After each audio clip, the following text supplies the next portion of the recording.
नमस्कार मंडळी, उषाज किचनमध्ये तुमचं खूप खूप मनापासून स्वागत। तर आज आपण अशी छान मऊ लुसलुशीत जाळीदार इडली कशी बनवायची ते पाहतोय।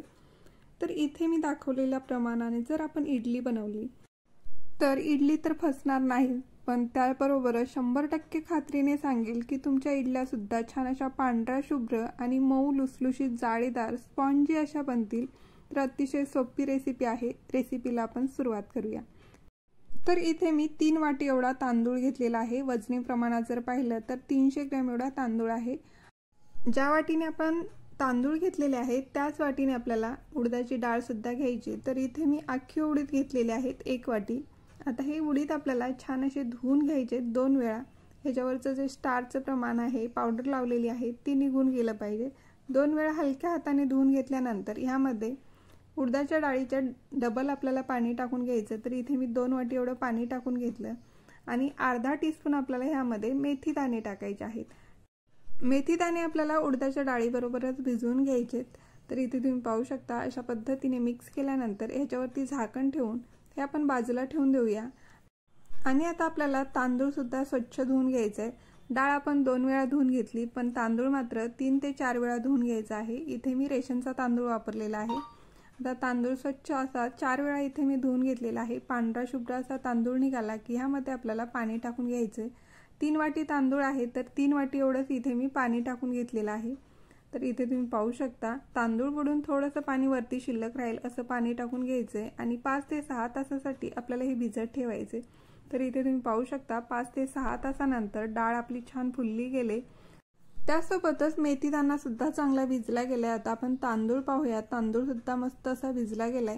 तर हे सगळं बाजूला ठेवून देऊया आणि ज्या वाटीने आपण डाळ तांदूळ घेतलेली आहे त्याच वाटीने 1 वाटी एवढे आपले जाडे पोहे घेतलेले आहेत। जाडे पोहे आपण कांदे पोहे बनवण्यासाठी जे पोहे वापरतो ते पोहे इथे मी वापरलेले आहेत। आता पोहे आपल्याला एकदा स्वच्छ धुवून घ्यायचे। ह्यामध्ये थोडंसं पाणी टाकून 5 मिनिटांसाठी पोहे भिजवून घ्यायचे। आता आपण डाळ तांदूळ वाटून घेऊया। आपण डाळ आणि तांदूळ वेगवेगळे सुद्धा वाटून घेऊ शकता, पण इथे मी 1 चमचा डाळीचा, 2 चमचे तांदळाचे आणि अगदी थोडेसे पोहे टाकून जे आपण डाळ भिजत घातलेलं पाणी होतं ते ह्यामध्ये टाकून अशा पद्धतीने एकदम बारीक असं वाटून घेतलेलं आहे। तर हे वाटत असताना अगोदर आपल्याला डाळीतलं पाणी संपूर्ण वापरायचं आहे। ते फर्मेंटेशनचं काम करतं, त्यामुळे डाळीतलं अगोदर पाणी वापरायचं आणि अशा पद्धतीने एकदम बारीक असं हे बॅटर आपल्याला तयार करून घ्यायचं आहे। इथे मी डाळ तांदूळ वाटत असताना 4 बॅच मध्ये हे डाळ तांदूळ वाटून झाले। 3 बॅच ज्या आहेत त्या अगदी बारीक वाटल्या आणि चौथी जी बॅच आहे ती अशी थोडीशी रवाळ अशी वाटून घेतलेली आहे। इथे पाहू शकता तुम्ही अशा पद्धतीने हे वाटून घेतल्यानंतर मिक्सरच्या भांड्यामध्ये आपल्याला थोडंसं पाणी टाकून घ्यायचंय आणि एकदा मिक्सरला फिरवून घेऊन अशा पद्धतीने आपल्याला हे बॅटर मध्ये टाकून घ्यायचंय। तर इथे आपण डाळीतलं तर पूर्ण पाणी लागलेलं आहे, पण तांदळातलं जे आहे ते अगदी 3-4 चमचे एवढं पाणी शिल्लक राहिलेलं आहे। एकूण आपण 5 वाटी एवढं पाणी वापरलं होतं, त्यातलं अगदी 2 ते 3 चमचे पाणी शिल्लक राहिलं। तर सगळ्यात महत्त्वाची गोष्ट म्हणजे इथे आपल्याला 3 ते 4 मिनिट अशा पद्धतीने एकाच डायरेक्शनने आपल्याला हे फेटत राहायचं आहे। अशा पद्धतीने आपण फेटून घेतल्यामुळे ह्यामध्ये हवा भरली जाते आणि ह्यामध्ये हलकीशी ऊब तयार होते, त्यामुळे पीठ छान फर्मेंट व्हायला मदत होते। तर इथे तुम्ही पाहू शकता अशा पद्धतीने मी 3 ते 4 मिनिट फेटून घेतलं। या बॅटरची कन्सिस्टन्सी अगदी पातळ नाही आणि फार घट्ट सुद्धा नाही, असं आपल्याला बॅटर तयार करून घ्यायचे। आता हे आपल्याला 12 ते 14 तासासाठी फर्मेंट व्हायला ठेवायचे।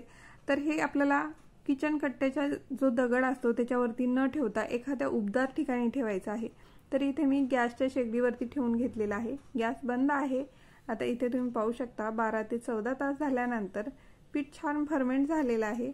आता आपण ह्याच्या इडल्या बनवून घेऊया। तर इथे जाळी पाहू शकता, अगदी छान अशी जाळी पडलेली आहे।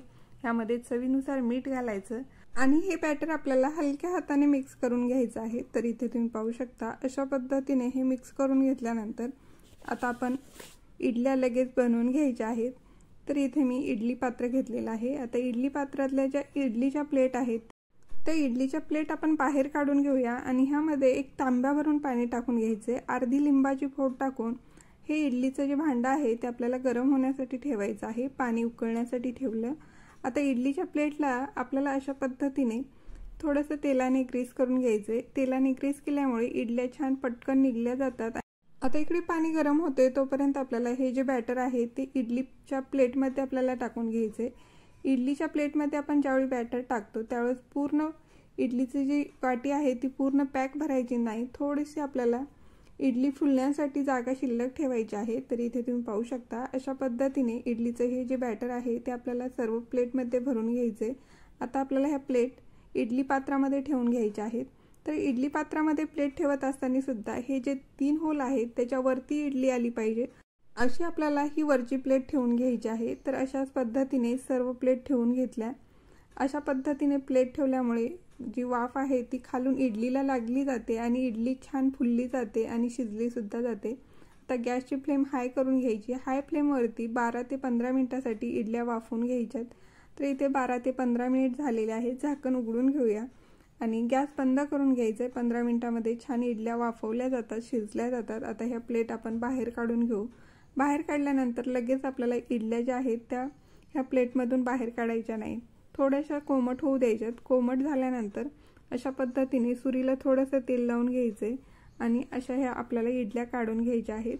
तर इथे तुम्ही पाहू शकता अगदी सहज या इडल्या निघल्या जातात। मस्त अशा मऊ लुसलुशीत जाळीदार इडल्या आपल्या इथे तयार झालेल्या आहेत। तर अशाच पद्धतीने आपल्याला सर्व इडल्या काढून घ्यायच्या आहेत। जर सुरीने काढायच्या नसतील तर आपल्याला ह्या चमच्याने सुद्धा काढू शकता, अगदी ह्या सहज निघल्या जातात। तर इथे तुम्ही पाहू शकता इथे मी चमच्याने सुद्धा काही इडल्या काढून घेतलेल्या आहेत, त्या सुद्धा अगदी सहज निघल्या गेल्या आहेत। तर अशाच पद्धतीने इथे मी सर्व इडल्या काढून घेतलेल्या आहेत। तर इथे मी 3 वाटी तांदळासाठी 1 वाटी अख्खे उडीद वापरलेले आहेत। अख्ख्या उडदाऐवजी उडदाची डाळ सुद्धा वापरू शकता। त्याबरोबरच 1 वाटी एवढे पोहे घेतलेले आहेत आणि पाणी सुद्धा आपण मोजून टाकल्यामुळे पाण्याचा सुद्धा अंदाज आला जातो। तर जेवढं आपलं धान्य आहे तेवढंच इथे आपण पाणी वापरलेलं आहे। पाण्याचं प्रमाण थोडंफार कमी जास्त होऊ शकतं। नवशिके जरी असतील तरी पहिल्या प्रयत्नामध्ये छान मऊ लुसलुशीत जाळीदार इडली बनवू शकतात। तर अतिशय सोपी रेसिपी आहे, घरी नक्की ट्राय करा। रेसिपी आवडल्यास लाईक करा। जास्तीत जास्त रेसिपी मित्र परिवार नातेवाईकांबरोबर शेअर करा। उषाज किचनला सबस्क्राईब करा। अशाच एका छानशा रेसिपीसोबत आपण लवकरच पुन्हा भेटू। धन्यवाद।